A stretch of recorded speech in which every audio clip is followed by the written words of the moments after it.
Welcome to Oiler Wrap-Up. I'm Tim Montgomery, talking with Oiler head coach Corey Allen. Oilers opened the season on the road at Kirksville, Missouri, taking on Truman State, and they post the victory over them, 37-21. Obviously, Coach, first, congratulations on the win. A lot of good things on both sides of the ball for you in the opener. Yeah, I think it was not to be cliche, but a total team effort. We talk about establishing one team, and that's what it took today. I thought we came out and played very, very well early. We hit a lull due to a couple of things that I'll talk about depending on your line of questioning, but then we responded in a way that I would expect our football team to do, and we beat a very, very tough physical football team 9 hours away from home. I don't know if you could have had a better start to the game. You take the opening kickoff right down the field, 8 plays, 69 yards with a good mix of run and pass, and get that opening touchdown. Yeah, I was really proud of the way that we came out and attacked it. I thought that our offensive coordinator, Kyle Rosansky, was in rhythm early. There was no doubt, and our guys were executing the plan. And it was, it's always good to see the ball go in the end zone. Well, then your defense picks up right where they left out. They get the 3 and out on Truman and continue to keep that positive energy going.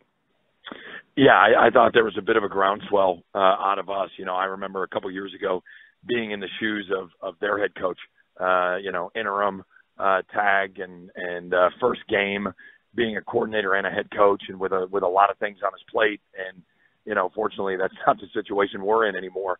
And our defense stood tall, and then the offense was able to get the ball back and go do it again. You guys get that ball back, as you say, and impressive. And I think maybe the drive of the game, 14 plays, 81 yards, took almost 7 minutes off the clock. Not only that you scored, but you keep their offense on the bench, and as they say, sort of took the air out of the ball a little bit. Yeah. Again, I thought there were some really key third down conversions. There. Anytime you drive the ball for that amount of plays, there's going to be third down conversions and things like that.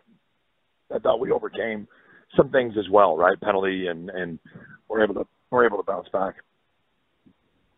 Defense forces the missed field goal. Your quarterback, Matt Reevy, his debut as an Oiler, leads another drive. This time a little shorter and quicker, but you find yourself up 21-0. You had to feel pretty good. And a good opportunity to talk about your quarterback. 21 of 35 for the game, 318 yards, 2 touchdowns, no interceptions. As your predecessor used to say, the quarterback is judged by wins and losses, and he certainly got a win and was a big part of it. Yeah, I thought it was great for Matt. And, I know everybody talks about, where he came from and this and that. As his first start in 4 years, I had an opportunity to talk to his family just a minute ago after the game, and they're just so grateful for the opportunity for him to play the game he loves. And I thought he was a leader out there. I thought he was composed, and it was great just to see him, playing the game of football and doing some outstanding things. Well, Cam Childers, of course, the leading targets. He certainly had a great day, but one of the things I liked is that he used a lot of different targets. He didn't just sort of focus in on one guy. Yeah, I think that the thing you're going to find with Matthew is the ball's going to go where the concept and coverage dictate, right? I mean, I think that it's inevitable that you're not, you're going to have a favorite target now and again, but at the same time, he's going to put the ball where it needs to go. I don't think coming into this game anybody would say that Tristan Cross was going to have 2 touchdown receptions. And as a guy who's been mostly doing, as our old tight ends coach Eric Baker used to say, doing all the heavy lifting inside. Just before the half, you guys unfortunately have the missed field goal. Truman then seemed to find a little something in the running game. They put together a touchdown drive before the half. What did you guys see as you look back on that during that? Yeah, I mean, I thought obviously that was pivotal. We converted on a 4th down right before that missed field goal, and then when you do something like that, we missed the field goal, and there's a lot of things that went into that. And I thought our kickers battled their tails off today due to some circumstances that were outside of their control. But when you miss that, and then they put a long drive together. Look, they're a big physical football team, and they put a long drive together and score. Now it's 21-7 with them getting the ball back going into half. So the opportunity to come out and make it a 1-score game. So, for all the feel goods early, it got a little bit tight there for a moment. I think you could feel it, right? And some of those issues, if I can speak frankly, came with substitution issues, some unforced errors where we had to call timeouts that were uncharacteristic of us. Some may say, hey, that happens early in the year. I don't accept that as an excuse. We had some substitution issues that I thought really messed with our rhythm as well. So you lead at 21-7 at the half. You just said they're going to have the opening kickoff in the second half. Talk about some of the adjustments that were talked about in the locker room during the half. Well, I think that I think you want to just talk about your personnel and what's happening from a physical standpoint and from a space concept standpoint. Where do we need to put the ball? What do we need to do on defense? Because I think they were leaning on us a little bit, but we were playing hard. Our kids played hard, and we made a couple adjustments here and there. But then I think you get into that age-old, which I don't want to jump ahead on your question, but unbelievable play made by Joel. And I thought that we had to have a conversation offensively about not playing it too tight once we had a several-score lead, because the way that they were jamming the box up, they just wasn't going to let you run the ball because we did it early. They pride themselves on stopping the run, and they said that's not going to happen. And so they started adding extra hats, which led us to having to throw the ball more in the second half than we had anticipated. Well, Joel is exactly where we're going next. As you said, they open up that second half. They're driving the ball. Maybe had you a little bit uneasy, I would have to think, but then the defense led by Joel Capasso makes that tremendous play. The strip, rips it out, runs it back, and puts you back up by 3 scores. Well, I'm gonna interview you here. When's the last time you saw that done by the Oilers? I believe it was at Grand Valley State University, if I'm not mistaken. Sharp as a cat, 2011, Grand Valley State, very Yep. similar situation. Tough opponent on the road. We were playing well offensively and defensively, and then we got into a situation there where it was getting a little tight, and Isaiah Ballard took it off him on a screen and took it back the other way, and it really just killed the momentum for the home team, and Joel did the same thing. I mean, what a dynamic play by that kid. Truman doesn't go away. They come back with another scoring drive, and then that sort of chip shot onside kick ends up putting them right back into the game.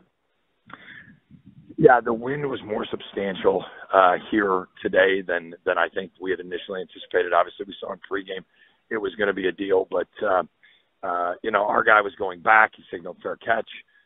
In my estimation, they did not give him the proper space once he signaled fair catch. The officials disagreed with me, as it happens from time to time. I asked if I could throw the challenge flag. They said it's not reviewable. So we did have instant replay in this game, but in that case, not a play that was reviewable. So I lost the argument, as I usually do with them. Defense, though, responds again. You get that interception that was sort of a pseudo punt if you were watching the Truman broadcast into the process. But, again, defense, they had its moments today on perhaps maybe the frustrating side, but another good moment for them. Well, I think they battled their tails off. I mean, I think from a defensive standpoint, any coach on offense and any player on offense would tell you that we left our defense on the field way too long. I mean, for really most of the third quarter. And you could see them just every time pull themselves up by the bootstraps, bend, don't break, make them run another play, make them play another play, make them play another play, get them down, as Truman was trying to lean on us and do those things. And our kids fought. Sam Wyrow, what a fighter. Get the 6-point swing, though, after that, a missed field goal by them. You turn around, get a field goal of your own, and thought maybe it was going to be done there. But, again, Truman just keeps on battling back. Yeah, I mean, I thought that field goal was huge. Anytime, pride comes before the fall, you always want to go for it as an O-line guy, an offensive guy, that close to the end zone. But at that time, it was more about the time and number of possessions left in the game. And so to add 3 more points was pivotal. And then, of course, you're able to wrap things up. Your freshman running back gets in. Talk about a debut. He wraps it up with that touchdown run and pretty much put things away. Yeah, I was really happy for Amari. I mean, I saw him hit that edge. I said, hey, he's going to scoot here. And again, you and I have been around a lot of Oiler football. And when you reach a ball out, I get 2018 Hillsdale vibes. But he reached it out over the goal line, and I saw the official signal touchdown, and that's when I was like, okay, we got this one, and that ended it. As we said before, always good to get the win, especially in the opener. But you also have some things on tape now that you can show to the team and some things to work on heading into next week's matchup against Wayne State. Yeah, I think there's, the cliche is, the old adage is, no one proves as much as they do from week 1 to week 2 in a football season. I think as much as you want to simulate the game, it's not the game. College football is a different breed. It's not like practice. And so for us to be able to teach off of this tape and learn and to be able to do that with a win under our belt is outstanding. So I'm just really proud of our players, our coaches, for putting together a plan and executing a plan to win on the road. And I may be wrong on this, Tim, but I think we might be the first GMAC team since 2017 to beat these guys. Well, that would be a good look up to talk about next week. All right, Coach. Well, we appreciate your time. Congrats again on the win, and go Oilers. Thank you, Tim. Go Oilers. All right. This has been Oiler Wrap-Up.